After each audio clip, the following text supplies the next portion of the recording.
मिलना चाहेंगे किनसे?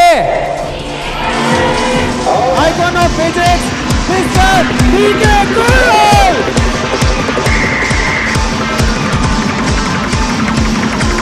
Good afternoon everybody. जितने भी स्टूडेंट्स यहाँ पे बैठे हुए हैं इस टाइम, हम सभी स्टूडेंट्स को दो कैटेगरीज के अंदर डिवाइड कर सकते हैं। पहली कैटेगरी के अंदर वो वाले स्टूडेंट्स आते हैं जो नॉर्मल तरीके से स्टडी कर रहे हैं। अगर उनसे पूछा जाए ना कि आप पढ़ाई क्यों कर रहे हो, तो उनका जवाब क्या होगा कि सर पढ़ाई कर रहे हैं ना सर, सभी कर रहे हैं तो मैं भी कर रहा हूँ सर, इसमें क्या पूछने वाली कौन सी बात है, सर पढ़ाई तो करनी पड़ेगी ना, पेरेंट्स घर से बाहर निकाल देंगे। ऐसे जो स्टूडेंट्स होते हैं इनका कोई लक्ष्य नहीं होता, कोई टारगेट नहीं होता, कोई सपना नहीं होता इनका, सपना नहीं होता इनका, ना कोई सोच होती है, ना कोई डिसिप्लिन, ना कोई समय की पाबंदी। दूसरे स्टूडेंट, इनकी एक सोच होती है, एक सपना होता है और उसे पूरा करने के लिए अपनी पूरी जान लगाने को तैयार है।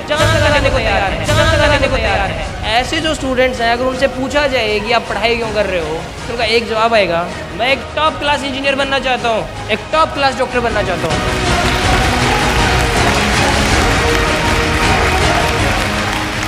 मेरा एक स्टूडेंट मेरे पास आया, किसी गुड़गांव कंपनी के अंदर जॉब कर रहा है। आगे कहा कि सर मैं सेटिस्फाइड नहीं हूँ अपने आप से, अपनी ज़िंदगी से सेटिस्फाइड नहीं हूँ, बहुत ज़्यादा मेहनत करनी पड़ती है सर, बहुत ज़्यादा। मैं बार बार ये सोचता हूँ कि अब मैं वहाँ पर जितनी मेहनत कर रहा हूँ उसका सिर्फ 10% भी, सिर्फ 10% भी अगर मैं अपने +1 और +2 के टाइम पीरियड के दौरान कर लेता तो आज मैं IIT के अंदर होता।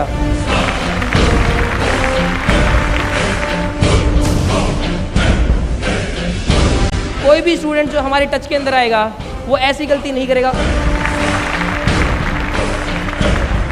11th और 12th क्लास का जो टाइम पीरियड है पूरी लाइफ का सबसे गोल्डन पीरियड है। इस पीरियड में आप जितना ऊपर पहुंचना चाहो उतना ऊपर पहुंच सकते हो, जितने गुण आपको सक्सेस है वो मिलेगी आपको।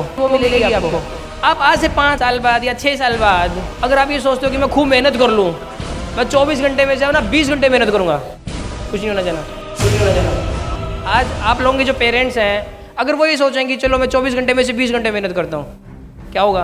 10,000, 15,000, 20,000 रुपये पर मंथ एक्स्ट्रा आ जाएंगे। बस एक बहुत बड़ा चेंज तो नहीं आ सकता ना, अगर एक बहुत बड़ा चेंज आ सकता है तो ये वाला जो 11th और 12th क्लास का जो टाइम पीरियड है इसी के अंदर आ सकता है। जितने भी अच्छे डॉक्टर्स हैं, जितने भी अच्छे इंजीनियर्स हैं, इनकी जो एज थी ना 16 ईयर्स टू 20 ईयर्स, आप उस एज के ऊपर जाइए, उन्होंने क्या किया था, उन्होंने काफ़ी ज़्यादा स्ट्रगल किया था, तभी आज वो उस पोजीशन के ऊपर है। आप लोग इसके लिए प्रिपरेशन वैसे कर क्यों रहे हैं? सबसे पहले तो रीजन क्लियर होना चाहिए ना। जब तक हमें वजह क्लियर नहीं होगी किसी चीज़ की तब तक तो हम उस चीज़ को अच्छे से कर ही नहीं सकते। तो सबसे इंपॉर्टेंट है वजह क्लियर होना, उसके पीछे रीजन क्या है जो हम काम कर रहे हैं। सबसे पहले तो मैं आपसे ही पूछूंगा, आखिर इतनी मेहनत क्यों? आखिर आप लोग क्या चाहते हैं? अपनी फैमिली में एक रैपो बनाने के लिए करना चाहता हूँ। इसको रिस्पेक्ट चाहिए सोसाइटी से, ये अपनी रेपुटेशन बनाना चाहता है, ये चाहता है कि लोग इसको जाने। सर मेरे पास एक रीज़न नहीं है, बहुत सारे रीजंस हैं। अगर भगवान ने हमें लाइफ दी है तो कुछ ऐसा करना चाहिए जिससे हम उन सबको प्राउड फील करा सकें जिनकी वजह से आज हम हैं। क्या सर मेरे को मेडिकल लेनी है सो दैट कि मेरा फ्यूचर बेटर, ये अपने फ्यूचर को बेटर बनाना चाहती है, लग्जरियस।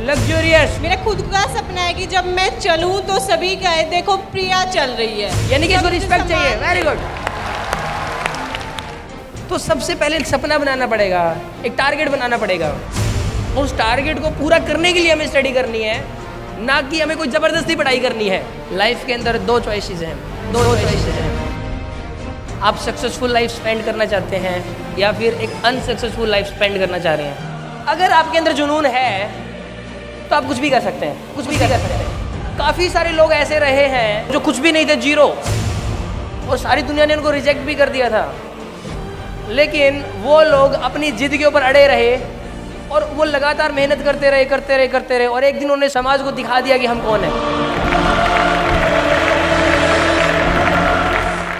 एक ऐसी चीज़ है, अगर वो चीज़ बच्चे के पास हो ना तो पढ़ाई करेगा।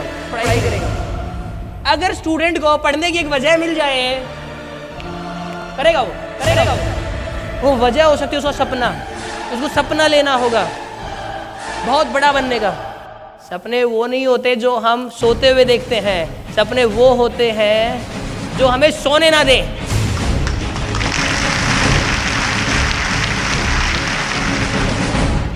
मुझे कई सारे लोग ये कहते हैं सर आप इतनी मेहनत क्यों करते हो, दिन रात लगे रहते हो, या पर्सनल लाइफ नाम की भी तो कोई चीज़ है। ये आपके सामने जो DK गोयल खड़ा हुआ है ना, इसने एक सपना लिया है। सपना ये, एक ऐसा समय आएगा हिसार शहर से पूरे ऑल ओवर इंडिया के सबसे ज़्यादा सिलेक्शंस होंगे। और आने वाले समय में हर डिस्ट्रिक्ट का स्टूडेंट यहाँ पे पढ़ने के लिए आएगा, और इसको पूरा करने के लिए हम लोग कुछ भी कर सकते हैं।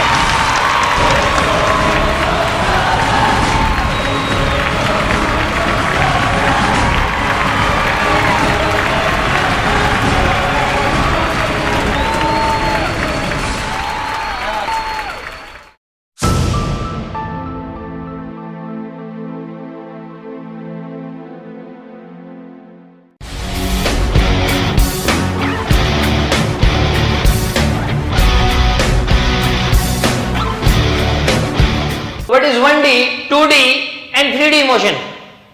इसका आंसर होगा कि अगर किसी बॉडी का टाइम के साथ साथ एक ही कोऑर्डिनेट चेंज करे तो वो 1D मोशन है, और अगर किसी बॉडी के टाइम के साथ साथ दो कोऑर्डिनेट चेंज करे तो वो 2D मोशन है, और अगर किसी बॉडी के टाइम के साथ साथ तीनों कोऑर्डिनेट चेंज करें तो वो 3D मोशन है। Right definition, unit and dimension for distance, displacement, average speed and average velocity. इसका आंसर होगा डिस्टेंस होता है actual path travelled by body is called distance, इसकी यूनिट होती है मीटर और डायमेंशन होती है L। Displacement, shortest path covered by body is called displacement, इसकी यूनिट होती है मीटर और डायमेंशन होती है L। Average speed, total distance by total time होता है, इसकी यूनिट होती है मीटर पर सेकंड और डायमेंशन होती है LT-1। एवरेज वेलोसिटी होता है total displacement by total time, इसकी यूनिट होती है मीटर और डायमेंशन होती है LT-1।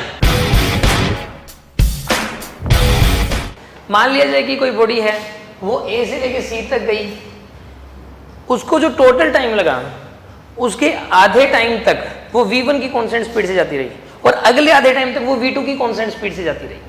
तो ऐसे केस में उसकी एवरेज वेलोसिटी हो जाएगी V1 + V2 डिवाइडेड बाय 2। मान लिया जाए कि एक बॉडी है, वो A से लेके C तक गई, उसके द्वारा जो ट्रेवल की गई टोटल डिस्टेंस है उसको दो इक्वल पार्ट्स में डिवाइड कर दिया गया। पहली आधी डिस्टेंस तक वो V1 की कांस्टेंट स्पीड से जाती रही, और अगली आधी डिस्टेंस तक वो V2 की कांस्टेंट स्पीड से जाती रही। तो ऐसे केस में उसकी A से लेके C तक एवरेज वेलोसिटी हो जाएगी, वो हो जाएगी 2V1 V2 divided bye V1 + V2।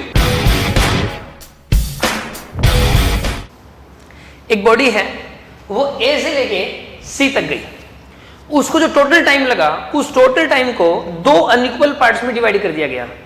पहले पार्ट में वो V1 की कांस्टेंट स्पीड से जाती रही, और अगले पार्ट में वो V2 की कांस्टेंट स्पीड से जाती रही।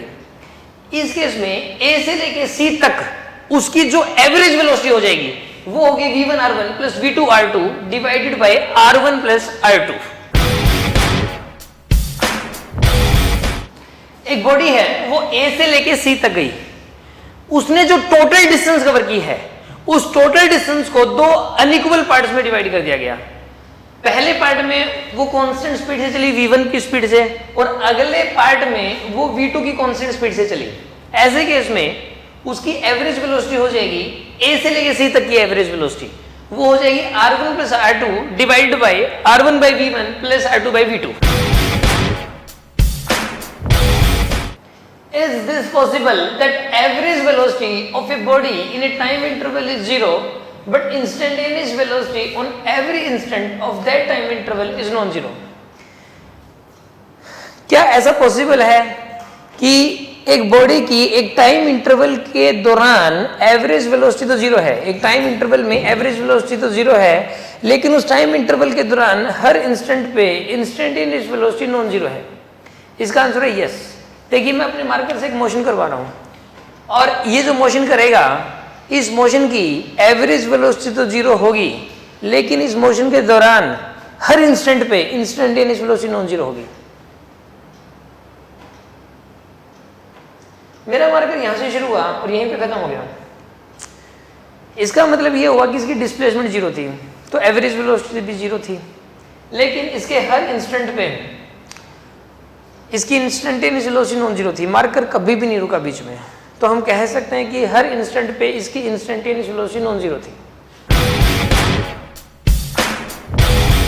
Is this possible that acceleration of a body is non-zero but instantaneous velocity is zero for a time instant? क्या ऐसा पॉसिबल है कि एक बॉडी की एक टाइम इंस्टेंट पे वेलोसिटी तो जीरो है लेकिन एक्सेलरेशन नॉन जीरो है? इसका आंसर है यस। जब किसी बॉडी को ऊपर की तरफ फेंका जाता है और जब वो अपनी मैक्सिमम हाइट पर होती है तो उस टाइम उसकी वेलोसिटी तो जीरो होती है लेकिन उसका एक्सेलरेशन होता है जी।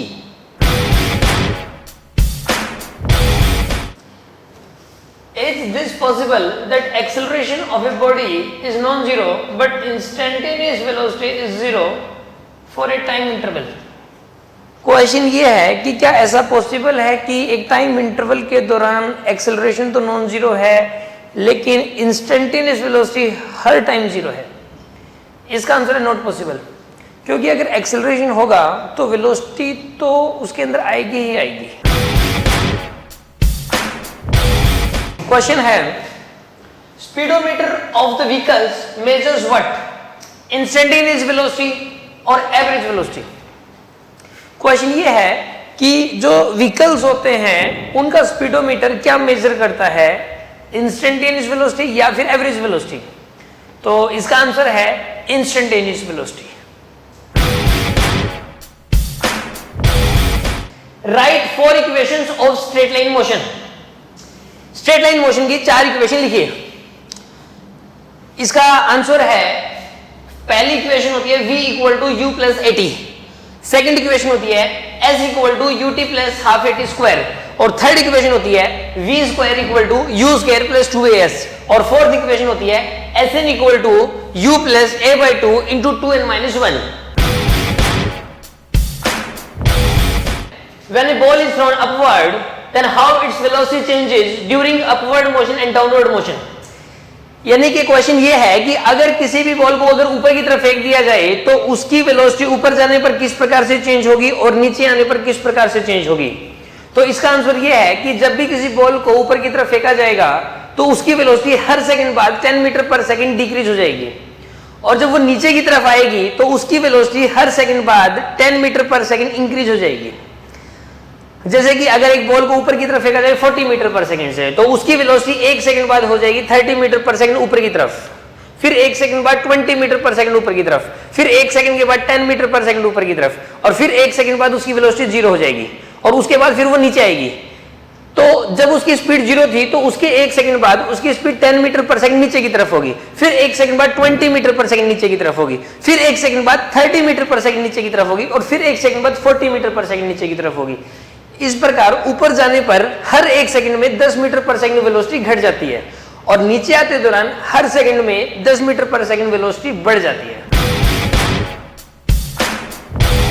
When a ball is thrown upward, then which is greater? Time of ascent or time of descent? इसका आंसर है दोनों बराबर होंगे। When a ball is thrown upward from the ground with speed v1 and it strikes the ground with speed v2, then which will be greater, v1 और v2? Question ये है कि अगर एक बॉल को ग्राउंड से v1 की speed से ऊपर की तरफ फेंका जाए और ये बॉल ऊपर जाके और फिर नीचे आकर ये v2 की स्पीड से ग्राउंड से टकराती है, तो ऐसे केस में कौन सी स्पीड ज्यादा होगी, v1 या फिर v2? तो इसका आंसर है दोनों बराबर होंगी। When a ball is thrown upward in the presence of air, then which will be greater, time of ascent or time of descent? इसका आंसर है time of descent। When a ball is thrown upward from the ground in the presence of air with speed v1 and it strikes with the ground with speed v2, then which will be greater, v1 और v2? अगर एक ball को air की presence में ground से v1 की speed से ऊपर की तरफ फेंका जाए और ये ऊपर जाकर और फिर वापस आकर v2 की स्पीड से अगर ग्राउंड से टकराती है, तो ऐसे केस में कौन सी स्पीड ज्यादा होगी? तो इसका आंसर है v1।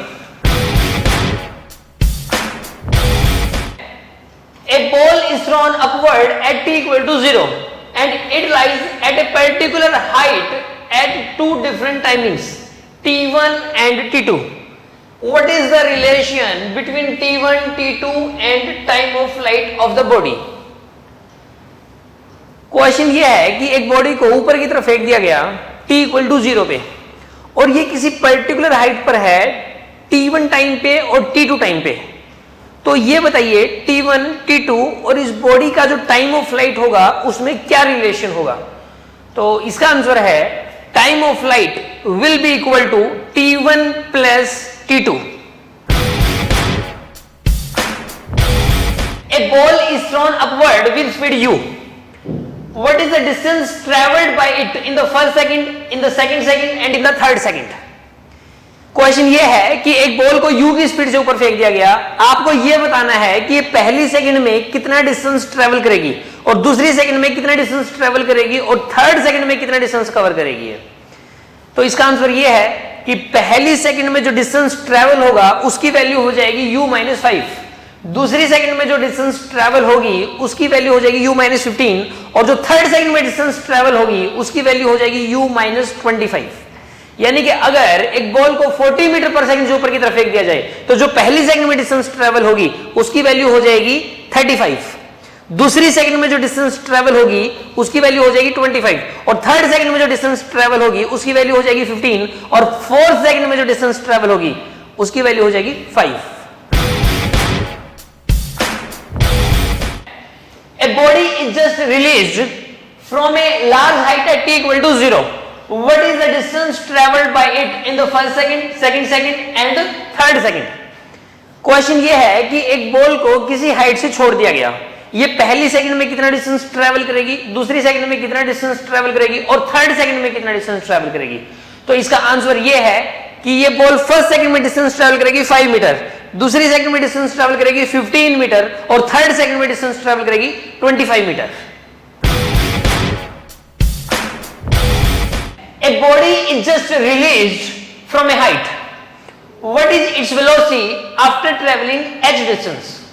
क्वेश्चन ये है कि एक बॉल को किसी हाइट से छोड़ दिया गया, आपको यह बताना है कि h डिस्टेंस ट्रेवल करने के बाद इसकी वेलोसिटी कितनी हो जाएगी।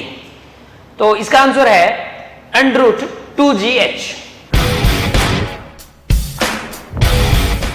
A body is just released from a height. What is the time taken by it to travel first h distance? Question ये है कि एक बॉल को किसी हाइट से छोड़ दिया गया, आपको यह बताना है कि पहली h डिस्टेंस ट्रेवल करने में बॉल को कितना टाइम लगेगा। तो इसका आंसर है √2h/g।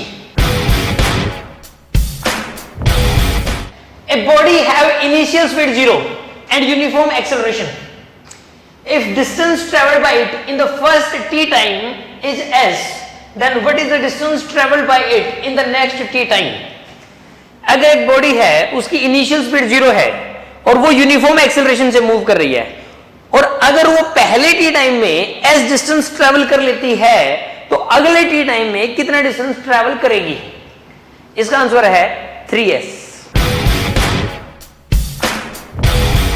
A body have initial speed u and final speed v and it moves with uniform acceleration. What is its instantaneous velocity at mid time of motion? Question ये है कि एक बॉडी है उसकी इनिशियल स्पीड u है और एक uniform acceleration a से मूव करते करते इसकी फाइनल स्पीड v होगी। तो इसको u से लेके v होने में जितना भी टाइम लगा उस टाइम के ठीक आधे टाइम बाद उस बॉडी की वेलोसिटी कितनी हो जाएगी? इसका आंसर है u plus v/2। A body have initial speed u and final speed v and it moves with uniform acceleration. What is its instantaneous velocity at mid path of motion? एक body है उसकी initial speed u है और वो एक uniform acceleration से move करते करते उसकी स्पीड v हो गई। उसने u से लेके v होने में जो भी डिस्टेंस ट्रेवल की है उस डिस्टेंस के ठीक आधे डिस्टेंस बाद उसकी वेलोसिटी क्या हो जाएगी? तो इसका आंसर है u² + v² / 2 पूरे का under root. A ball is thrown upward at t equal to 0. It lies at a particular height at two different timings t1 and t2. What is that particular height? Question ये है कि एक ball को ऊपर की तरफ फेंका गया और ये वाली बॉल एक पर्टिकुलर हाइट के ऊपर है टाइम t1 और t2 के ऊपर। आपको ये बताना है कि ये पर्टिकुलर हाइट कितनी होगी। तो इसका आंसर है g t1 t2 by 2।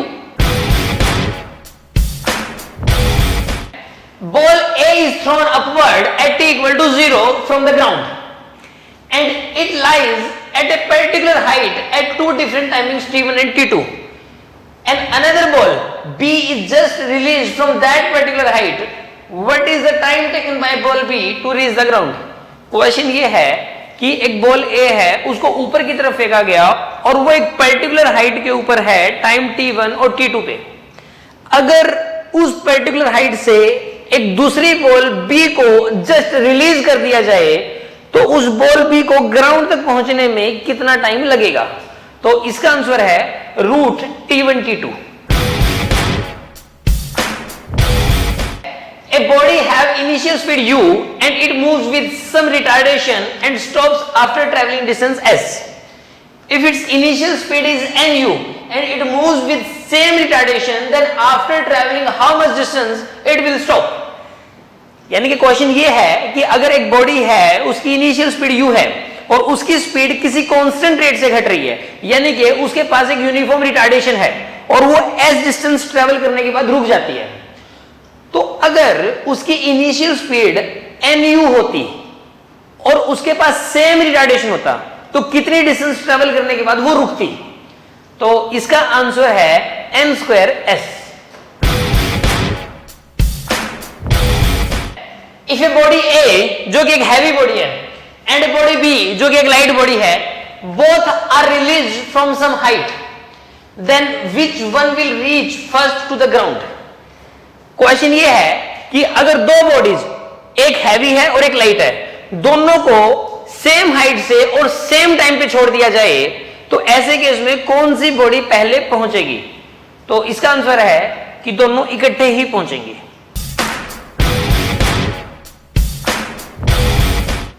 If a body ए जो कि एक हैवी बॉडी है एंड ए बॉडी बी जो कि एक लाइट बॉडी है, both are release from some height, then which one will strike with the ground with larger velocity?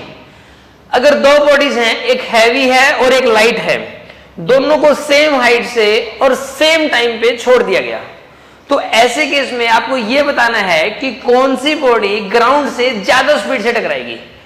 तो इसका आंसर यह है कि दोनों सेम स्पीड से टकराएंगे। How to identify that slope of a graph is positive, negative और zero? Question ये है कि हम कैसे पहचाने कि किसी भी ग्राफ का स्लोप पॉजिटिव है, नेगेटिव है या फिर जीरो है। तो इसका आंसर ये है कि अगर पॉजिटिव एक्स एक्सिस के अलोंग जाने पर ग्राफ ऊपर की तरफ जा रहा हो तो इसका स्लोप होगा पॉजिटिव। अगर पॉजिटिव एक्स एक्सिस के अलोंग जाने पर ग्राफ नीचे की तरफ आ रहा हो तो इसका स्लोप होगा नेगेटिव, और अगर एक हॉरिजॉन्टल लाइन हो तो उसका स्लोप होगा जीरो। हम कुछ केसेस के थ्रू इस चीज को क्लियर करते हैं। इस वाले केस में पॉजिटिव एक्स एक्सिस के अलोंग जाने पर ग्राफ ऊपर की तरफ जा रहा है, यानी कि इसकी हाइट बढ़ रही है, तो इसका स्लोप होगा पॉजिटिव। इस केस में पॉजिटिव एक्स एक्सिस के अलोंग जाने पर भी ग्राफ ऊपर की तरफ ही जा रहा है, तो इसका मतलब इसका स्लोप भी पॉजिटिव। इस केस में भी पॉजिटिव एक्स एक्सिस के अलोंग जाने पर ग्राफ ऊपर की तरफ जा रहा है, यानी इसकी हाइट बढ़ रही है, तो इसका स्लोप पॉजिटिव। इस केस में पॉजिटिव एक्स एक्सिस के अलोंग जाने पर ग्राफ नीचे की तरफ आ रहा है, इसकी हाइट घट रही है, तो इसका स्लोप नेगेटिव। इस केस में पॉजिटिव एक्स एक्सिस के अलोंग जाने पर ग्राफ नीचे की तरफ आ रहा है, तो slope negative.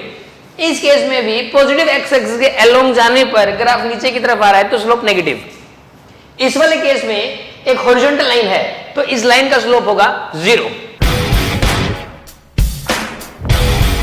How to identify that magnitude of slope of a graph is increasing, decreasing और constant? क्वेश्चन ये है कैसे पहचाने कि किसी भी ग्राफ के स्लोप का मैग्नीट्यूड बढ़ रहा है, घट रहा है या फिर कांस्टेंट है।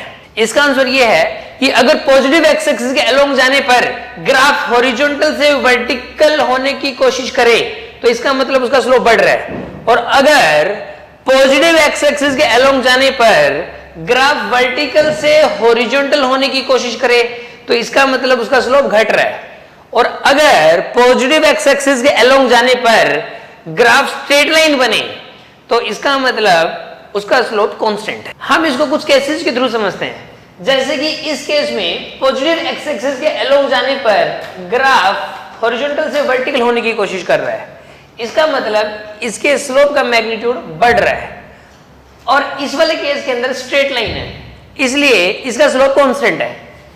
इस वाले केस में पॉजिटिव एक्स एक्सिस के अलोंग जाने पर ग्राफ वर्टिकल से हॉरिजॉन्टल होने की कोशिश कर रहा है, इसलिए इसके स्लोप का मैग्नीट्यूड घट रहा है।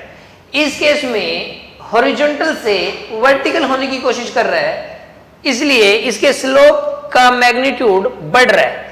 इस केस में ये वर्टिकल से हॉरिजॉन्टल होने की कोशिश कर रहा है, इसलिए इसके स्लोप का मैग्नीट्यूड घट रहा है। इस केस में स्ट्रेट लाइन है इसलिए इसका स्लोप कांस्टेंट है, और इसका स्लोप हमेशा ही 0 रहेगा, इसलिए हम कह सकते हैं कि कांस्टेंट रहेगा। Which physical quantity is given by slope of xt graph? Question ये है कि xt ग्राफ का स्लोप कौन से फिजिकल क्वांटिटी देता है, तो इसका आंसर है instantaneous velocity. Which physical quantity is given by slope of vt graph? Question ये है कि vt ग्राफ का स्लोप कौन से फिजिकल क्वांटिटी देता है, तो इसका आंसर है instantaneous acceleration. Which physical quantity is given by slope of at graph?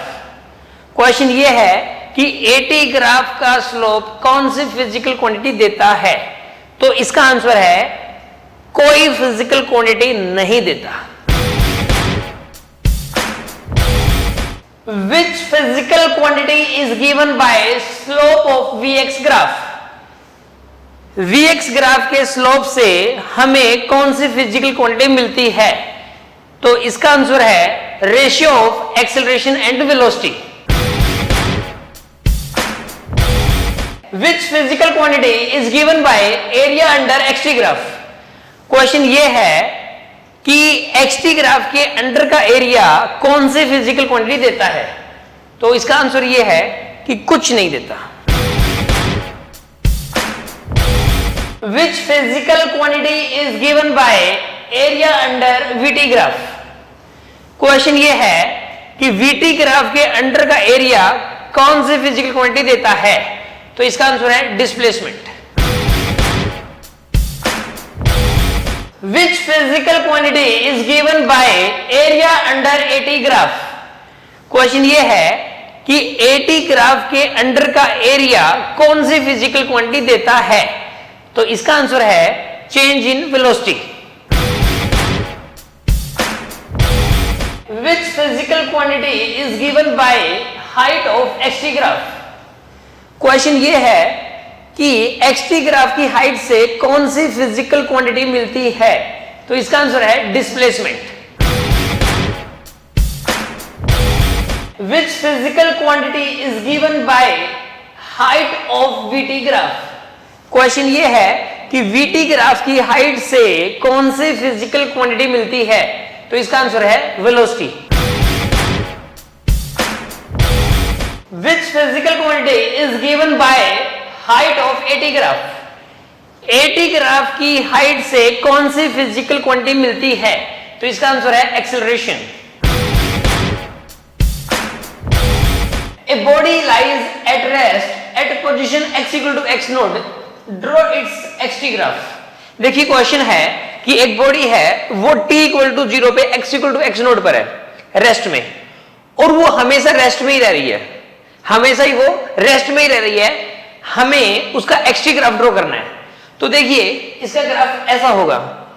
इस ग्राफ के अंदर t इक्वल टू 0 पे body x equal to x naught पर है, और टाइम के बढ़ने के साथ साथ x की वैल्यू x नोट ही रह रही है, यानी कि x की वैल्यू ना तो बढ़ रही है और ना ही घट रही है। A body lies at rest at position x equal to x naught. Draw its vt graph. एक बॉडी t इक्वल टू 0 पर x equal to x naught पर है और वो हमेशा वहीं रेस्ट में ही रह रही है, उसका vt ग्राफ ड्रॉ करना है। तो इसका ग्राफ देखिए ऐसा होगा। इस ग्राफ के अंदर t इक्वल टू 0 पर वेलोसिटी 0 है और टाइम के बढ़ने के साथ साथ वेलोसिटी लगातार 0 ही रह रही है। कि एक बॉडी t इक्वल टू 0 पे x इक्वल टू x0 पर है रेस्ट में और वो लगातार रेस्ट में ही रह रही है, उसका AT ग्राफ ड्रॉ करना है। तो इसका ग्राफ ऐसा होगा, इसका VT ग्राफ भी ऐसा ही होगा। इस ग्राफ के अंदर t इक्वल टू 0 पर एक्सेलरेशन 0 है और लगातार टाइम के बढ़ने के साथ साथ एक्सेलरेशन 0 ही रह रहा है। A body lies at rest at position x equal to x0. Draw its Vx graph. Question है कि एक बॉडी t इक्वल टू 0 पर x इक्वल टू x0 पर रेस्ट में है और वो लगातार रेस्ट में ही रह रही है, उसका Vx ग्राफ ड्रॉ करना है। तो देखिए उसका ग्राफ ये होगा, उसका ग्राफ सिर्फ एक पॉइंट रहेगा। उस बॉडी की इनिशियल पोजीशन x0 थी और इनिशियली वेलोसिटी 0 थी। उसके बाद ना तो x बढ़ रहा है और ना ही वेलोसिटी बढ़ रही है, इसलिए इसका ग्राफ सिर्फ एक पॉइंट रहेगा।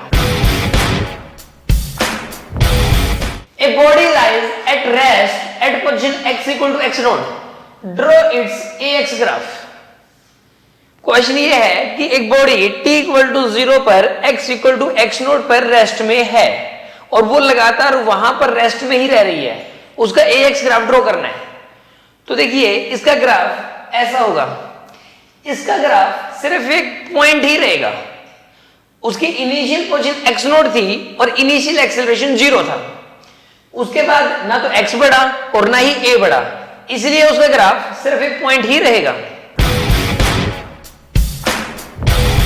A body lies at rest at position x equal to x0. Draw its AB graph. Question है कि एक बॉडी t इक्वल टू 0 पर x इक्वल टू x0 पर रेस्ट में है और वो लगातार रेस्ट में ही रह रही है, उसका AB ग्राफ ड्रॉ करना है। तो देखिए उसका AB ग्राफ सिर्फ एक पॉइंट होगा ओरिजिन पर। उसकी इनिशियल वेलोसिटी 0 थी और इनिशियली एक्सेलरेशन भी 0 था। उसके बाद ना तो वेलोसिटी बढ़ी और ना ही एक्सेलरेशन बढ़ा, इसलिए इसका ग्राफ सिर्फ एक पॉइंट ही होगा ओरिजिन पर। A body lies at x equal to x node at t equal to 0 and it is moving in positive x direction with constant velocity v node. Draw its xt graph. Question है कि एक body t equal to 0 पर x equal to x node पर है और वो constant velocity v node से move कर रही है पॉजिटिव x डायरेक्शन में और हमें उसका xt ग्राफ ड्रॉ करना है। तो देखिए इसका ग्राफ ऐसा होगा। क्वेश्चन में t इक्वल टू 0 पर body x equal to x node पर है। इस ग्राफ के अंदर भी बॉडी t इक्वल टू 0 पर x equal to x node पर है। क्वेश्चन के अंदर body constant velocity v node से मूव कर रही है। इस ग्राफ के अंदर भी बॉडी की वेलोसिटी कांस्टेंट है, लेकिन हम ऐसा कैसे कह सकते हैं? देखिए xt ग्राफ का स्लोप हमेशा वेलोसिटी देता है और इस ग्राफ का स्लोप भी कांस्टेंट रह रहा है, तो इस प्रकार हम कह सकते हैं कि इस ग्राफ के अंदर भी वेलोसिटी कांस्टेंट रह रही है। A body lies at x equal to x node at t equal to 0 and it is moving in positive x direction with constant velocity v node. Draw its vt graph. एक body t equal to 0 पर x equal to x node पर है और उसकी velocity v node है, constant है positive x direction के अंदर। हमें उसका vt ग्राफ ड्रॉ करना है। तो देखिए उसका vt ग्राफ ऐसा होगा। क्वेश्चन के अंदर t इक्वल टू 0 पर उसकी वेलोसिटी v नोड है, ग्राफ के अंदर भी t इक्वल टू 0 पर उसकी वेलोसिटी v नोड है। क्वेश्चन के अंदर उसकी वेलोसिटी लगातार कांस्टेंट रह रही है टाइम के साथ साथ, तो इस ग्राफ के अंदर भी बॉडी की वेलोसिटी टाइम के साथ साथ लगातार कांस्टेंट रह रही है, क्योंकि ग्राफ ना तो ऊपर जा रहा है और ना ही नीचे आ रहा है। A body lies at x equal to x node at t equal to 0 and it is moving in positive x direction with constant velocity v node. Draw its AT graph.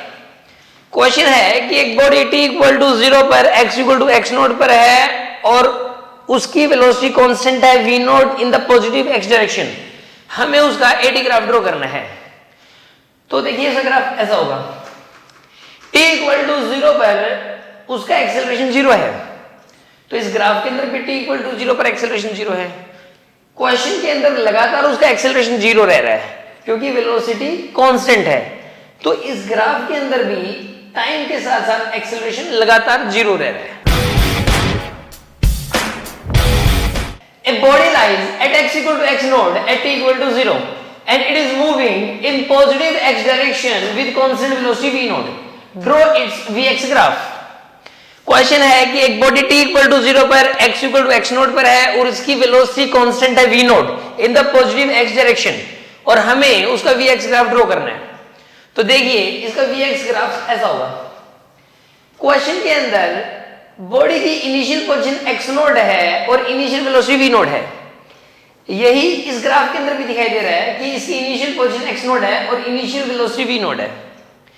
Question के अंदर x के साथ साथ velocity constant रह रही है v node, ना ही velocity घट रही है ना ही वेलोसिटी बढ़ रही है। तो इस ग्राफ के अंदर भी ये ग्राफ ना तो ऊपर जा रहा है और ना ही नीचे आ रहा है, यानी कि x के साथ साथ वेलोसिटी कांस्टेंट रह रही है। A body lies at x equal to x node at t equal to 0 and it is moving in positive x direction with constant velocity v node. Draw its ax graph. Question है कि एक body t equal to 0 पर x equal to x node पर है और उसकी velocity v node constant है positive x direction में। हमें उसका ax ग्राफ ड्रॉ करना है। तो देखिए उसका ax ग्राफ ऐसा होगा। क्वेश्चन के अंदर इनिशियल पोजीशन x नोड है और इनिशियल एक्सेलरेशन 0 है। इस ग्राफ के अंदर भी इनिशियल पोजीशन x नोड है और एक्सेलरेशन 0 है। इस क्वेश्चन के अंदर लगातार एक्सेलरेशन 0 रह रहा है, साफ साफ लिखा हुआ है कि वेलोसिटी कांस्टेंट है। तो इस ग्राफ के अंदर भी एक्सेलरेशन लगातार 0 रह रहा है। A body lies at x equal to x node at t equal to 0 and it is moving in positive x direction with constant velocity v node. Draw its AV graph. Question है एक body t equal to 0 पर x equal to x node पर है और उसकी velocity v node constant है in the positive x direction. हमें उसका AV ग्राफ ड्रॉ करना है। तो देखिए उसका AV ग्राफ सिर्फ एक पॉइंट होगा, क्योंकि इनिशियली वेलोसिटी v नोड है और इनिशियली एक्सेलरेशन 0 है। तो ये इनिशियल पोजीशन को रिप्रेजेंट कर रहा है पॉइंट। उसके बाद ना तो वेलोसिटी बढ़ी और ना ही एक्सेलरेशन बढ़ा, इसलिए सिर्फ एक पॉइंट रहेगा। A body start moving from x equal to x node with initial velocity v node and constant acceleration a node in positive x direction. Draw xt graph. Question ये है कि एक बॉडी t इक्वल टू 0 पर x equal to x node पर है, उसकी initial velocity v node है और उसके पास एक कांस्टेंट एक्सेलरेशन a नोड का है पॉजिटिव x डायरेक्शन में। हमें उसका xt ग्राफ ड्रॉ करना है। इसका ग्राफ ऐसा होगा। क्वेश्चन के अंदर t इक्वल टू 0 पर body x equal to x node पर है। इस ग्राफ के अंदर भी t इक्वल टू 0 पर body x equal to x node पर है। इस क्वेश्चन के अंदर इनिशियल वेलोसिटी v नोड है, इस ग्राफ के अंदर भी इनिशियल वेलोसिटी v नोड है। ऐसा हम कैसे कह सकते हैं? देखिए xt ग्राफ का स्लोप हमेशा वेलोसिटी देता है और इस ग्राफ का स्लोप t इक्वल टू 0 पर v नोड के बराबर है। इस क्वेश्चन के अंदर बॉडी की वेलोसिटी लगातार बढ़ती जा रही है, इस ग्राफ के अंदर भी बॉडी की वेलोसिटी लगातार बढ़ती जा रही है। हम ऐसा कैसे कह सकते हैं? देखिए xt ग्राफ का स्लोप हमें देता है वेलोसिटी और इस ग्राफ का स्लोप लगातार बढ़ रहा है, तो इस प्रकार हम कह सकते हैं कि इस ग्राफ के अंदर वेलोसिटी भी बढ़ रही है। A body start moving from x equal to x node with initial velocity v node and constant acceleration a node in positive x direction. Draw vt graph. Question ये है कि एक बॉडी t इक्वल टू 0 पर x equal to x node पर है, उसकी initial velocity v node है और उसका कांस्टेंट एक्सेलरेशन a नोड का पॉजिटिव x डायरेक्शन में। हमें उसका vt ग्राफ ड्रॉ करना है। इसका vt ग्राफ ऐसा होगा। क्वेश्चन के अंदर t इक्वल टू 0 पर वेलोसिटी v नोड है, इनिशियल वेलोसिटी v नोड है, ग्राफ के अंदर भी इनिशियल वेलोसिटी v नोड है। क्वेश्चन में टाइम के साथ साथ एक्सेलरेशन कांस्टेंट रह रहा है a नोड, इस ग्राफ के अंदर भी टाइम के साथ साथ एक्सेलरेशन कांस्टेंट रह रहा है a नोड। लेकिन हम ऐसा कैसे कह सकते हैं? देखिए vt ग्राफ का स्लोप हमेशा एक्सेलरेशन देता है और इस ग्राफ का स्लोप लगातार कांस्टेंट बना हुआ है, तो हम ये कह सकते हैं कि इस ग्राफ के अंदर एक्सेलरेशन कांस्टेंट है। A body start moving from x equal to x node with initial velocity v node and constant acceleration a node in positive x direction. Draw AT graph. Question है कि एक body t equal to 0 पर x equal to x node पर है, इसकी initial velocity v node है और constant acceleration a node है पॉजिटिव x डायरेक्शन में। हमें इसका AT ग्राफ ड्रॉ करना है। देखिए इसका AT ग्राफ ऐसा होगा, क्वेश्चन के अंदर t इक्वल टू 0 पर एक्सेलरेशन a नोड है और लगातार कांस्टेंट बना हुआ है a नोड। इस ग्राफ के अंदर भी t इक्वल टू 0 पर एक्सेलरेशन a नोड है और लगातार कांस्टेंट बना हुआ है a नोड, क्योंकि ग्राफ ना तो ऊपर जा रहा है और ना ही नीचे आ रहा है। A body start moving from x equal to x node with initial velocity v node and constant acceleration a node in positive x direction. Draw vx graph. Question ये है कि एक बॉडी है वो t इक्वल टू 0 पर x equal to x node पर है, उसकी इनिशियल वेलोसिटी v नोड है और कांस्टेंट एक्सेलरेशन a नोड का पॉजिटिव x डायरेक्शन में। हमें उसका vx ग्राफ ड्रॉ करना है। तो देखिए इसका vx ग्राफ ऐसा होगा। देखिए बॉडी की इनिशियल पोजीशन x नोड है और इनिशियल वेलोसिटी v नोड है। इस ग्राफ के अंदर भी इनिशियल पोजीशन x नोड है और इनिशियल वेलोसिटी v नोड है। तो फिर ये वाला ग्राफ ऐसे ही क्यों आएगा? देखिए vx ग्राफ का जो स्लोप है वो हमेशा ही एक्सेलरेशन और वेलोसिटी का रेशियो देता है। इस क्वेश्चन में एक्सेलरेशन पॉजिटिव है और कांस्टेंट है और वेलोसिटी पॉजिटिव है और इंक्रीज कर रही है। तो ओवरऑल जो ये वाली वैल्यू है a/v ये पॉजिटिव रहेगी और डिक्रीज करेगी। तो हम ये कह सकते हैं कि जो स्लोप है उसकी वैल्यू पॉजिटिव रहेगी और डिक्रीज करेगी। यही वो कर्व है जिसका स्लोप पॉजिटिव और डिक्रीजिंग हो सकता है। A body start moving from x equal to x node with initial velocity v node and constant acceleration a node in positive x direction. Draw ax graph. Question ये है कि एक body है वो t इक्वल टू 0 पर x equal to x node पर है, उसकी इनिशियल वेलोसिटी v नोड है और उसका एक्सेलरेशन a नोड है पॉजिटिव x डायरेक्शन में। हमें उसका ax ग्राफ ड्रॉ करना है। तो देखिए उस बॉडी का ax ग्राफ ऐसा होगा। देखिए क्वेश्चन में बॉडी की इनिशियल वेलोसिटी v नोड है और इनिशियल एक्सेलरेशन a नोड है और x के बढ़ने के साथ साथ एक्सेलरेशन की वैल्यू कांस्टेंट रह रही है। इस ग्राफ के अंदर भी बॉडी की इनिशियल पोजीशन x नोड है और इनिशियल एक्सेलरेशन a नोड है और x के बढ़ने के साथ साथ एक्सेलरेशन कांस्टेंट रह रहा है, क्योंकि ग्राफ ना तो ऊपर जा रहा है और ना ही नीचे आ रहा है। A body start moving from x equal to x node with initial velocity v node and constant acceleration a node in positive x direction.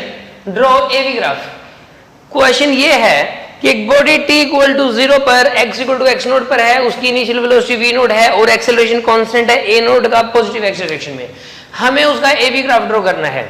देखिए इसका AV ग्राफ ऐसा होगा। क्वेश्चन के अंदर बॉडी की इनिशियल वेलोसिटी v नोड है और acceleration initially a node है। इस ग्राफ के अंदर भी इनिशियल वेलोसिटी v नोड है और एक्सेलरेशन इनिशियली a नोड है। इस क्वेश्चन के अंदर वेलोसिटी के बढ़ने के साथ साथ एक्सेलरेशन कांस्टेंट रह रहा है। ग्राफ के अंदर भी वेलोसिटी के बढ़ने के साथ साथ एक्सेलरेशन कांस्टेंट रह रहा है। Body start moving from x equal to x node with initial velocity v node in positive x direction and constant retardation a node. It stops at time t equal to t1 and at position x equal to x1. Draw xt graph. Question ये है कि एक body t equal to 0 पर x equal to x node पर है, इसकी initial velocity v node है positive x direction में और एक्सेलरेशन a नोड है नेगेटिव x डायरेक्शन के अंदर, और ये वाली body t equal to t1 पे रुक जाती है और position x equal to x1 पे रुक जाती है। हमें इसका xt ग्राफ ड्रॉ करना है। देखिए इसका xt ग्राफ ऐसा होगा।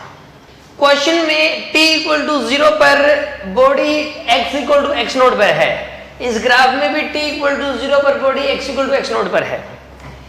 इस क्वेश्चन में टाइम के साथ साथ बॉडी की वेलोसिटी घटेगी। इस ग्राफ के अंदर भी टाइम के साथ साथ वेलोसिटी घट रही है। ये कैसे कह सकते हैं? देखिए xt ग्राफ का स्लोप हमेशा वेलोसिटी देता है और इस ग्राफ का स्लोप घट रहा है, तो हम ये कह सकते हैं कि इसके अंदर वेलोसिटी भी घट रही है। इस क्वेश्चन में t इक्वल टू 0 पर बॉडी की इनिशियल वेलोसिटी v नोड थी, इस ग्राफ के अंदर भी t इक्वल टू 0 पर बॉडी की इनिशियल वेलोसिटी v नोड है, क्योंकि t इक्वल टू 0 पर स्लोप की वैल्यू v नोड है। Body start moving from x equal to x node with initial velocity v node in positive x direction and constant retardation a node. It stops at time t equal to t1 and at position x equal to x1. Draw VT graph. Question है कि एक body t equal to 0 पर x equal to x naught पर है और इसकी initial velocity v naught है positive x direction में और एक्सेलरेशन a नोट है नेगेटिव x डायरेक्शन में, और ये body t equal to t1 पर और x इक्वल टू x1 पर रुक जाती है। हमें इसका vt ग्राफ ड्रॉ करना है। तो देखिए इसका ग्राफ ऐसा होगा। देखिए इस क्वेश्चन के अंदर बॉडी की इनिशियल वेलोसिटी v नोट है, इस ग्राफ के अंदर भी बॉडी की इनिशियल वेलोसिटी v नोट है। इस क्वेश्चन के अंदर बॉडी का एक्सेलरेशन माइनस a नोट है और वो कांस्टेंट है। इस ग्राफ के अंदर भी बॉडी का एक्सेलरेशन माइनस a नोट है और वो कांस्टेंट है। लेकिन हम ये कैसे कह सकते हैं? देखिए vt ग्राफ का स्लोप हमेशा एक्सेलरेशन देता है और इस ग्राफ का स्लोप हमेशा ही नेगेटिव और कांस्टेंट रह रहा है। तो इस प्रकार हम ये कह सकते हैं कि इस ग्राफ के अंदर भी बॉडी का एक्सेलरेशन नेगेटिव है और कांस्टेंट है। A body start moving from x equal to x naught with initial velocity v naught in positive x direction and constant retardation a naught. It stops at time t equal to t1 and at position x equal to x1 draw at graph. Question है कि एक body t equal to 0 पर x equal to x naught पर है, इसकी initial velocity v naught है positive x direction में और एक्सेलरेशन a नोट है नेगेटिव x डायरेक्शन में, और इसकी वेलोसिटी घटते घटते 0 हो जाती है time t equal to t1 पर और position x equal to x1 पर। हमें इसका AT ग्राफ ड्रॉ करना है। तो देखिए इसका ग्राफ ऐसा होगा। देखो क्वेश्चन में t इक्वल टू 0 पर बॉडी का एक्सेलरेशन माइनस a नोट है, इस ग्राफ के अंदर भी t इक्वल टू 0 पर बॉडी का एक्सेलरेशन माइनस a नोट है, और इस क्वेश्चन में टाइम के साथ साथ बॉडी का acceleration minus a naught constant रह रहा है। इस ग्राफ के अंदर भी टाइम के साथ साथ बॉडी का acceleration minus a naught constant रह रहा है। A body start moving from x equal to x naught with initial velocity v naught in positive x direction and constant retardation a naught. It stops at time t equal to t1 and at position x equal to x1. Draw vx graph. Question ये है कि एक body t equal to 0 पर x equal to x naught पर है, उसकी initial velocity v naught है positive x direction में और उसका एक्सेलरेशन a नोट है नेगेटिव x डायरेक्शन में। इस बॉडी की वेलोसिटी घटती चली जाती है और घटते घटते time t equal to t1 पर और position x equal to x1 पर इसकी वेलोसिटी 0 हो जाती है और हमें इसका vx ग्राफ ड्रॉ करना है। इसका vx ग्राफ ऐसा आएगा। क्वेश्चन के अंदर बॉडी की इनिशियल वेलोसिटी v नोट है और इनिशियल पोजीशन x नोट है। इस क्वेश्चन में भी इनिशियल पोजीशन x नोट है और इनिशियल वेलोसिटी v नोट है। इस क्वेश्चन में time t equal to t1 पर बॉडी की वेलोसिटी 0 हो जाती है। तो इस ग्राफ के अंदर भी time t equal to t1 पर बॉडी की वेलोसिटी 0 हो जाती है। तो फिर यही वाला ग्राफ क्यों आएगा? देखिए vx ग्राफ का स्लोप हमेशा ही एक्सेलरेशन और वेलोसिटी का रेशियो देता है।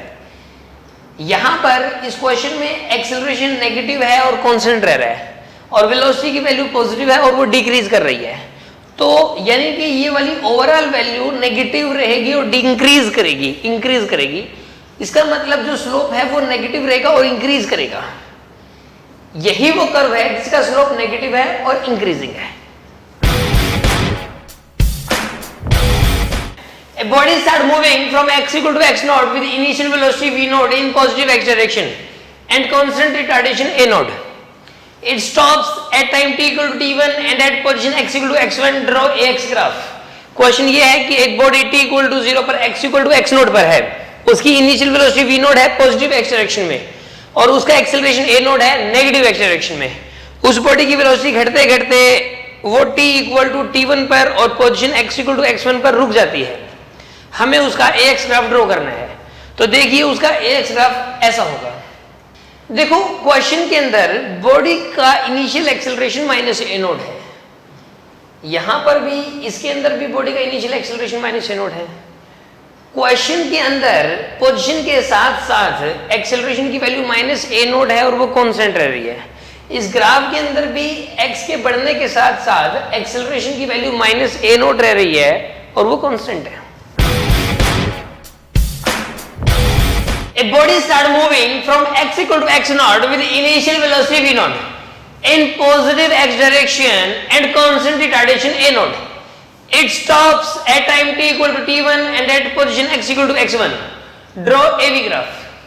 क्वेश्चन ये है कि एक बॉडी t equal to 0 पर x equal to x naught पर है, इसकी इनिशियल वेलोसिटी v नोट है पॉजिटिव x डायरेक्शन में और एक्सेलरेशन माइनस a नोट है, और वो body t equal to t1 time पे और x equal to x1 position पर रुक जाती है। हमें उसका AV ग्राफ ड्रॉ करना है। तो देखिए उस बॉडी का AV ग्राफ ऐसा होगा। देखो क्वेश्चन के अंदर बॉडी की इनिशियल वेलोसिटी v नोट है और initially acceleration minus a naught है। इस ग्राफ की इनिशियल पोजीशन ये है और फाइनल पोजीशन ये है। तो इस ग्राफ में देख के पता लग रहा है कि बॉडी की इनिशियल वेलोसिटी v नोट है और एक्सेलरेशन माइनस a नोट है। इस क्वेश्चन में बॉडी की फाइनल वेलोसिटी 0 है और एक्सेलरेशन माइनस a नोट ही है। इस ग्राफ के अंदर भी बॉडी की फाइनल वेलोसिटी 0 है और एक्सेलरेशन माइनस a नोट ही है, और इस क्वेश्चन में बॉडी का acceleration minus a naught constant रह रहा है। इस ग्राफ के अंदर भी बॉडी का acceleration minus a naught constant रह रहा है। How to convert velocity time graph into speed time graph. Question ये है कि एक वेलोसिटी टाइम ग्राफ गिवन है, उसको स्पीड टाइम ग्राफ में कैसे कन्वर्ट करें। देखिए वेलोसिटी टाइम ग्राफ को स्पीड टाइम ग्राफ में कन्वर्ट करने के लिए एक्स एक्सिस को मिरर की तरह ट्रीट करिए। जो ग्राफ एक्स एक्सिस के नीचे बना हुआ है उसकी मिरर इमेज ले लीजिए एक्स एक्सिस के ऊपर। ऐसा करने से velocity time graph speed time graph में कन्वर्ट हो जाएगा। जैसा कि यहां पर एक वेलोसिटी टाइम ग्राफ दिखाया गया है, हमें इसको स्पीड टाइम ग्राफ में कन्वर्ट करना है। तो देखिए सबसे पहले जो ग्राफ एक्स एक्सिस के ऊपर है उसको एज इट इज रखना है, जैसा कि यहां पर इसको एज इट इज रखा गया है। लेकिन जो ग्राफ एक्स एक्सिस के नीचे बना हुआ है उसकी हमने मिरर इमेज ले ली ऊपर की तरफ, जैसा कि यहां पर दिखाया गया है। How to convert displacement time graph into distance time graph. Question ये है कि डिस्प्लेसमेंट टाइम ग्राफ को डिस्टेंस टाइम ग्राफ में कैसे कन्वर्ट करें। देखिए डिस्प्लेसमेंट टाइम ग्राफ को डिस्टेंस टाइम ग्राफ में कन्वर्ट करने के लिए जहां पर डिस्प्लेसमेंट डिक्रीज करना शुरू करती है वहीं पर ही एक मिरर लगा दीजिए और जो डिक्रीजिंग पार्ट है उसकी मिरर इमेज ले लीजिए। ऐसा करने से displacement time graph distance time graph में कन्वर्ट हो जाएगा। देखिए इसको समझने के लिए यहां पर एक एग्जांपल लिया गया है। यहां पर एक डिस्प्लेसमेंट टाइम ग्राफ दिखाया गया है और इसको डिस्टेंस टाइम ग्राफ में कन्वर्ट करना है। देखो ए से लेके बी तक का पार्ट जो है इसमें तो डिस्प्लेसमेंट इंक्रीज कर रही है, तो इसको तो एज इट इज ही रखना है। लेकिन बी से डिस्प्लेसमेंट डिक्रीज होना शुरू हो गई तो बी पॉइंट पर ही हमें एक मिरर लगाना है और जो डिक्रीजिंग पार्ट है इसी की मिरर इमेज लेनी है, जो कि यहां पे करके दिखाया गया है। How velocity and acceleration can be written in differential form? Question ये है कि वेलोसिटी और एक्सेलरेशन को डिफरेंशियल फॉर्म में कैसे लिखा जा सकता है। इसका आंसर ये है velocity can be written as dx by dt, acceleration can be written as dv by dt और acceleration can be written as v dv by dx। Projectile motion क्या होती है। देखिए अगर किसी बॉडी को ग्राउंड से 0 डिग्री एंगल पे वेलोसिटी दी जाए तो ऐसे केस में उस बॉडी की मोशन होगी स्ट्रेट लाइन मोशन, और अगर किसी बॉडी को ग्राउंड से 90 डिग्री एंगल पे वेलोसिटी दी जाए तो ऐसे केस में भी बॉडी की मोशन होगी स्ट्रेट लाइन मोशन। और अगर किसी बॉडी को 0 डिग्री और 90 डिग्री के अलावा किसी जनरल एंगल पे वेलोसिटी दी जाए तो ऐसे केस में जो बॉडी की मोशन होगी उसको कहेंगे projectile motion. What is the formula for the time of flight in case of ground to ground projectile? Question ये है कि ग्राउंड टू ग्राउंड प्रोजेक्टाइल के केस में टाइम ऑफ फ्लाइट का फॉर्मूला क्या होता है। 2u sin theta by g। इसमें u तो है प्रोजेक्शन वेलोसिटी और थीटा है projection angle. Write the formula for the maximum height in case of ground to ground projectile. Ground to ground projectile के केस में मैक्सिमम हाइट के लिए formula क्या होता है। u square sine square theta by 2g। इसमें u तो projection velocity है और थीटा प्रोजेक्शन एंगल है। Write the formula for the horizontal range in case of ground to ground projectile. Question ये है कि ग्राउंड टू ग्राउंड प्रोजेक्टाइल के case में हॉरिजॉन्टल रेंज क्या होती है। इसका आंसर है u square sin 2 theta by g। इसमें भी u प्रोजेक्शन वेलोसिटी है और थीटा प्रोजेक्शन एंगल है। Write the projection angle in case of ground to ground projectile corresponding to which horizontal range is maximum. Question ये है कि ground to ground projectile के case में किस प्रोजेक्शन एंगल के कोरस्पोंडिंग हॉरिजॉन्टल रेंज मैक्सिमम होगी। तो इसका आंसर है 45 degree. A projectile is thrown from the ground with the two different projection angles alpha 1 and alpha 2 with the same projection speed. Horizontal range in both the cases is same. What is the relation between alpha 1 and alpha 2? Question ये है कि एक projectile को ground से दो different projection angles alpha 1 और alpha 2 से फेंका गया, लेकिन दोनों केसेस में प्रोजेक्शन स्पीड सेम थी और दोनों ही केसेस में हॉरिजॉन्टल रेंज भी सेम आती है। तो ये बताना है कि अल्फा 1 और अल्फा 2 में क्या रिलेशन होगा। तो इसका आंसर है alpha 1 plus alpha 2 is equal to 90 degree. A projectile is thrown with the different projection angles as shown below, but with the same projection speed. Set the order of their range. Question ये है कि एक projectile को different projection angle से फेंका गया, लेकिन हर case में प्रोजेक्शन स्पीड सेम है। वो प्रोजेक्शन एंगल्स यहां पर दिखाए गए हैं और उनकी रेंज भी दी गई है। हमें उन रेंजेस का ऑर्डर सेट करना है। जैसे कि इसमें 49 डिग्री के केस में रेंज दी हुई R1, 42 डिग्री के केस में रेंज दी हुई R2 और 38 डिग्री के केस में रेंज दी गई है R3 और 51 डिग्री के केस में रेंज दी गई है R4। हमें इन सभी का ऑर्डर सेट करना है। देखिए, इसको करने के लिए सबसे पहले जो एंगल्स दिए गए हैं इन सभी एंगल्स को 45 डिग्री में से घटा दीजिए और जो डिफरेंस आएगा उसका मैग्नीट्यूड दे लीजिए। जिस केस में डिफरेंस का मैग्नीट्यूड सबसे कम आएगा उस केस में रेंज सबसे ज्यादा होगी और जिस केस में डिफरेंस का मैग्नीट्यूड सबसे ज्यादा आएगा उस केस में रेंज सबसे कम होगी। If projection velocity in case of ground to ground projectile is fixed, then what is the relation between horizontal range, projection angle and maximum height?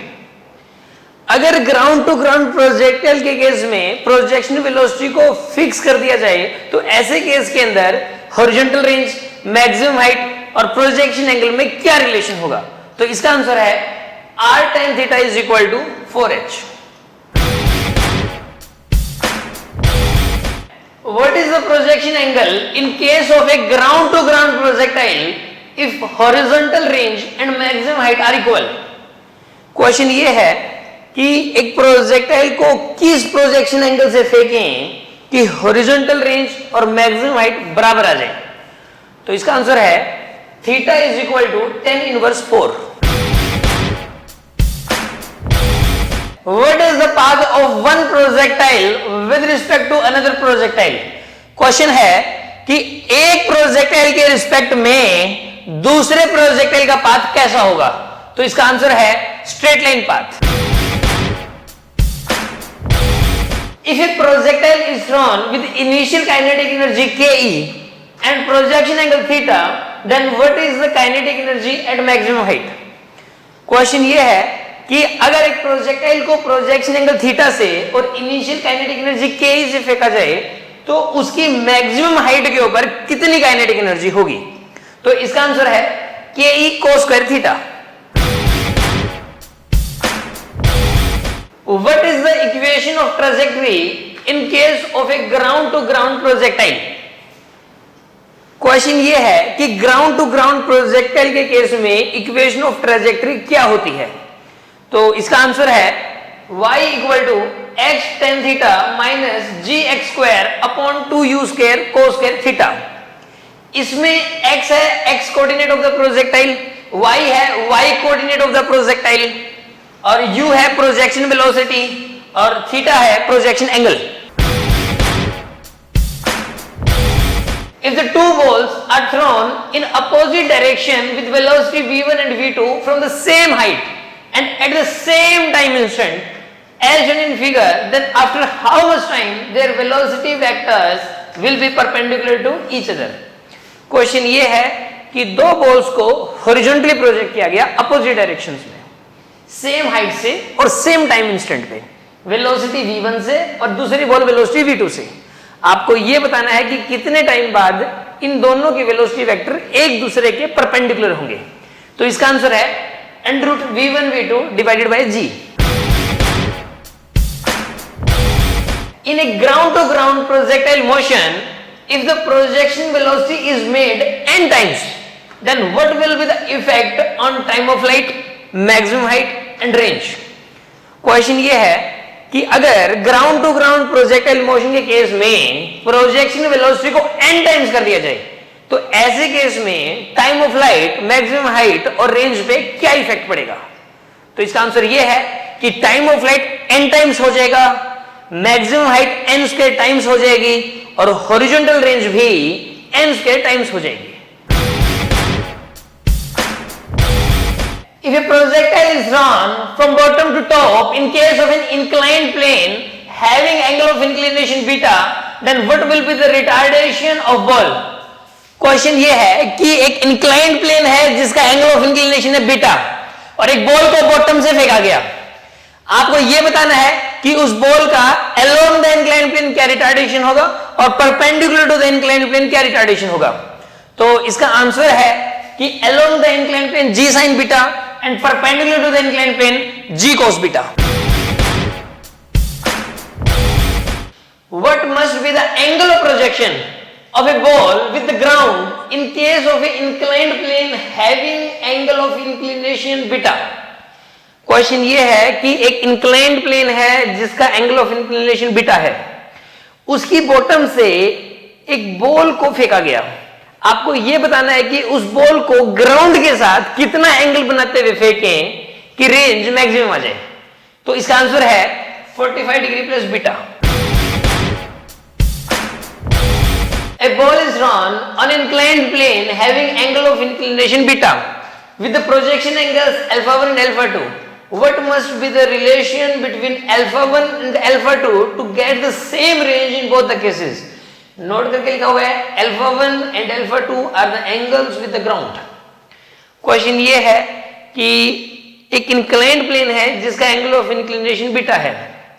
पहले एक बॉल को फेंका गया ग्राउंड से alpha1 का एंगल बनाते हुए, फिर उसी बॉल को फेंका गया ग्राउंड से alpha2 का एंगल बनाते हुए। अब क्वेश्चन ये है कि अगर हम ये चाहते हैं कि दोनों केसेस में रेंज सेम आए तो alpha1 और alpha2 में रिलेशन क्या होगा? तो इसका आंसर है alpha1 plus alpha2 is equal to 90 degree plus beta. What is the path of one projectile with respect to another projectile? Question है कि एक प्रोजेक्टाइल के रिस्पेक्ट में दूसरे प्रोजेक्टाइल का पाथ कैसा होगा? तो इसका आंसर है स्ट्रेट लाइन पाथ।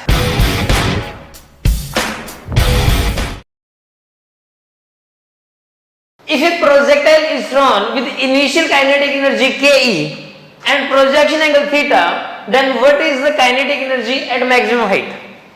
क्वेश्चन ये है कि अगर एक प्रोजेक्टाइल को प्रोजेक्शन एंगल थीटा से और इनिशियल काइनेटिक एनर्जी Ke से फेंका जाए तो उसकी मैक्सिमम हाइट के ऊपर कितनी काइनेटिक एनर्जी होगी? तो इसका आंसर है Ke cos square theta। What is the equation of trajectory in case of a ground to ground projectile? Question ये है कि ग्राउंड टू ग्राउंड प्रोजेक्टाइल के केस में इक्वेशन ऑफ ट्रैजेक्टरी क्या होती है? तो इसका आंसर है y equal to x tan theta minus gx square upon 2u square cos square theta. इसमें x है x coordinate of the projectile, y है y coordinate of the projectile और u है प्रोजेक्शन वेलोसिटी और theta है projection angle.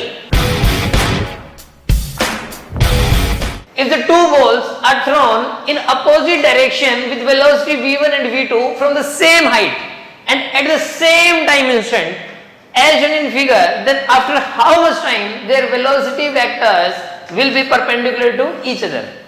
Question ये है कि दो बॉल्स को हॉरिजॉन्टली प्रोजेक्ट किया गया अपोजिट डायरेक्शंस में, सेम हाइट से और सेम टाइम इंस्टेंट पे, वेलोसिटी v1 से और दूसरी बॉल वेलोसिटी v2 से। आपको यह बताना है कि कितने टाइम बाद इन दोनों के वेलोसिटी वेक्टर एक दूसरे के परपेंडिकुलर होंगे। तो इसका आंसर है √v1 v2 divided by g। In a ground to ground projectile motion, if the projection velocity is made n times, then what will be the effect on time of flight, maximum height and range? Question ये है कि अगर ground to ground projectile motion के case में projection velocity को n times कर दिया जाए, तो ऐसे केस में time of flight, maximum height और रेंज पे क्या इफेक्ट पड़ेगा? तो इसका आंसर ये है कि time of flight n times हो जाएगा, maximum height n square times हो जाएगी और हॉरिजॉन्टल रेंज भी n स्क्वायर टाइम्स हो जाएगी। If a projectile is run from bottom to top in case of an inclined plane having angle of inclination beta, then what will be the retardation of ball? Question ये है कि एक inclined plane है जिसका angle of inclination है beta और एक ball को बॉटम से फेंका गया। आपको यह बताना है कि उस बॉल का अलोंग द इंक्लाइंड प्लेन क्या रिटार्डेशन होगा और perpendicular to the inclined plane क्या रिटार्डेशन होगा। तो इसका आंसर है कि along the inclined plane g sin beta and perpendicular to the inclined plane g cos beta. What must be the angle of projection of a ball with the ground in case of an inclined plane having angle of inclination beta? Question ये है कि एक inclined plane है जिसका angle of inclination beta है, उसकी bottom से एक बॉल को फेंका गया। आपको यह बताना है कि उस बॉल को ग्राउंड के साथ कितना एंगल बनाते हुए फेंकें कि रेंज मैक्सिमम आ जाए। तो इसका आंसर है 45 degree plus beta. A ball is run on inclined plane having angle of inclination beta with the projection angles alpha1 and alpha2. What must be the relation between alpha1 and alpha2 to get the same range in both the cases? Note करके लिखा हुआ है alpha1 and alpha2 are the angles with the ground. Question ये है कि एक inclined plane है जिसका एंगल ऑफ इंक्लिनेशन बीटा है। पहले एक बॉल को फेंका गया ग्राउंड से alpha1 का एंगल बनाते हुए, फिर उसी बॉल को फेंका गया ग्राउंड से alpha2 का एंगल बनाते हुए। अब क्वेश्चन ये है कि अगर हम ये चाहते हैं कि दोनों केसेस में रेंज सेम आए तो alpha1 और alpha2 में रिलेशन क्या होगा? तो इसका आंसर है alpha1 plus alpha2 is equal to 90 degree plus beta. A projectile is thrown on an inclined plane having angle of inclination beta in such a way that the range is maximum. Write the maximum possible value of range. Question ये है कि एक inclined plane है जिसका angle of inclination beta है। अब इसके bottom से एक बॉल को कुछ ऐसा एंगल बनाते हुए फेंका गया कि रेंज मैक्सिमम आई। आपको यह बताना है कि maximum possible value of range क्या हो सकती है। तो इसका आंसर है u square divided by g cos square beta into 1 minus sign beta. इसमें u है projection speed. Write the definition, unit and dimension for the angular displacement. इसका आंसर होगा कि अगर कोई बॉडी सर्कुलर पाथ में घूम रही है तो उसके द्वारा सेंटर पर जो एंगल कवर होगा उस एंगल को एंगुलर डिस्प्लेसमेंट कहेंगे। और एंगुलर डिस्प्लेसमेंट की यूनिट रेडियन होती है और एंगुलर डिस्प्लेसमेंट डायमेंशनलेस होती है।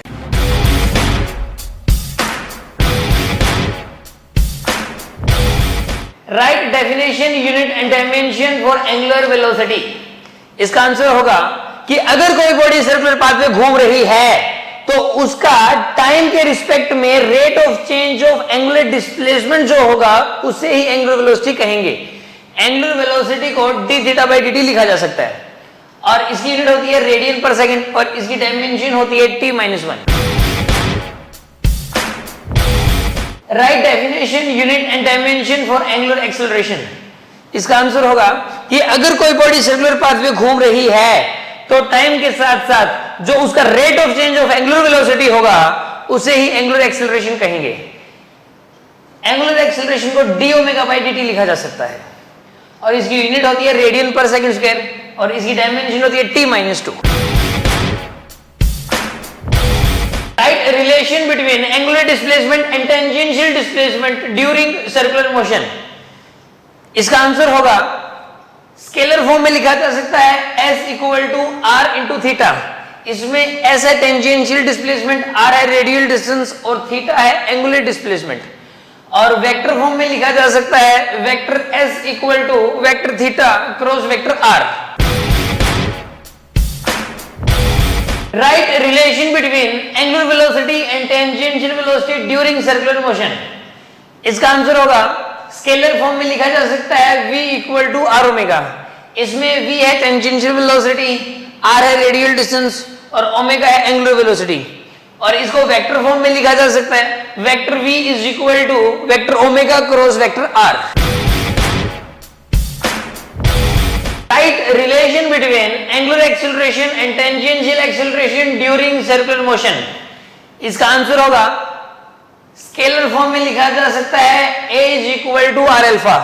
इसमें a है टेंजेंशियल एक्सेलरेशन, r है रेडियल डिस्टेंस और अल्फा है एंगुलर एक्सेलरेशन।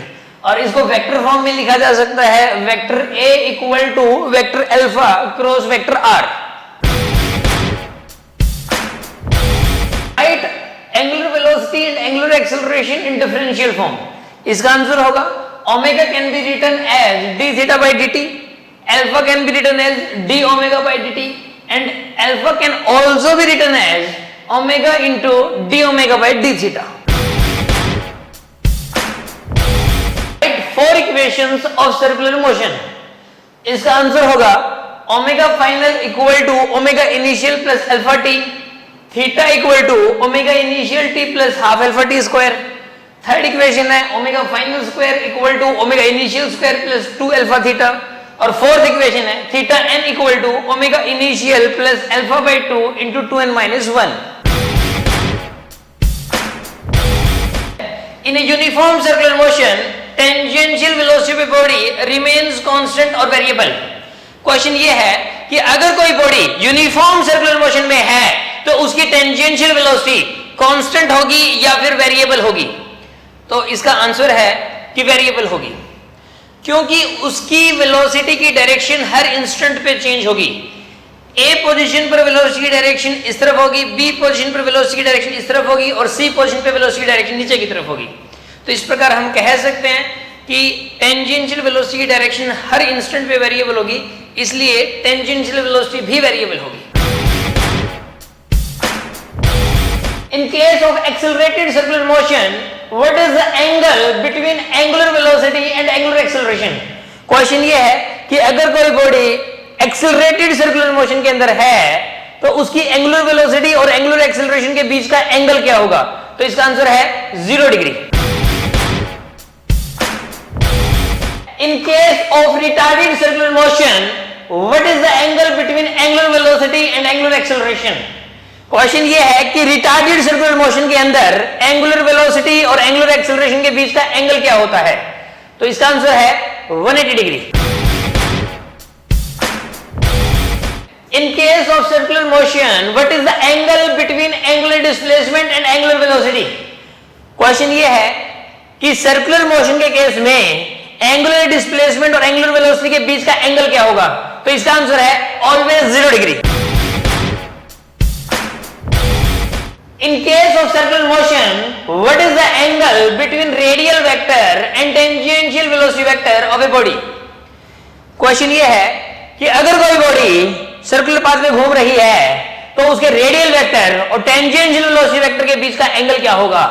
तो इसका आंसर है 90 डिग्री, क्योंकि रेडियल वेक्टर हमेशा ही रेडियली आउटवर्ड होता है और टेंजेंशियल वेलोसिटी वेक्टर हमेशा ही टेंजेंट के अलग होता है। In case of circular motion, what is the angle between radial vector and the centripetal acceleration vector of a body? Question ये है कि अगर कोई बॉडी सर्कुलर पाथ पे घूम रही है तो ऐसे केस में उसके रेडियल वेक्टर और सेंट्रिपिटल एक्सेलरेशन वेक्टर के बीच का एंगल क्या होगा?